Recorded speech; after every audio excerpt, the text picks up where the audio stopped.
एक दूर के गांव में एक बूढ़ी सास रहती थी। इसके 2 बेटे और 2 बहुएं थीं।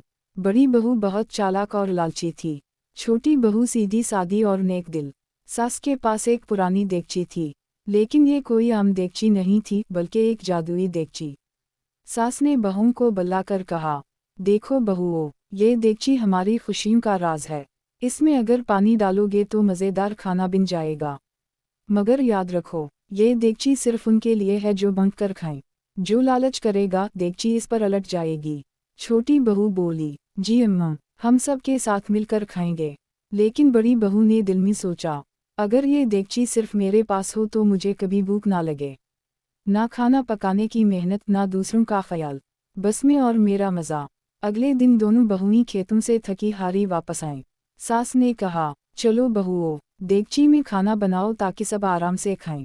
छोटी बहू ने पानी डाला और दुआया अंदाज में कहा, ए देगची, सबके लिए खाना बना दे। फौरन खुशबूदार चावल और कबूरमा निकल आया। सबने पीट भर के खाया।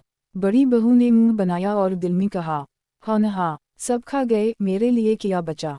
कल तो मैं अकेली देगची चलाकर देखूंगी। अगली सुबह सास दरख्त के नीचे आराम कर रही थी। बड़ी बहू ने मौका गनीमत जाना। इसने चुपके से देगची उठाई और अपने कमरे में ले गई।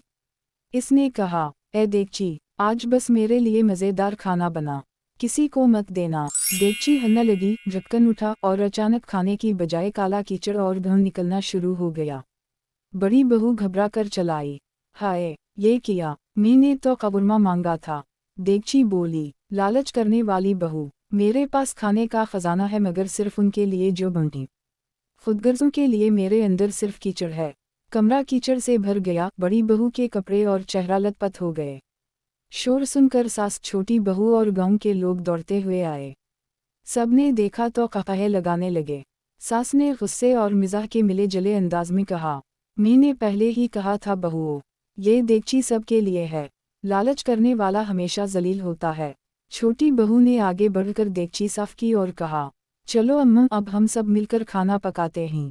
खुशी तब ही है जब सबके साथ बांटी जाए। चालाक बहू शर्मिंदा हो गई। इसने सबके सामने हाथ जोड़कर कहा, मैं गलती पर थी, मुझे माफ़ कर दो, आइंदा कभी लालच नहीं करूंगी। सास ने मुस्कुरा कर कहा, बेटी, गलती सबसे होती है, असल बहू वही है जो अपनी गलती मान ले।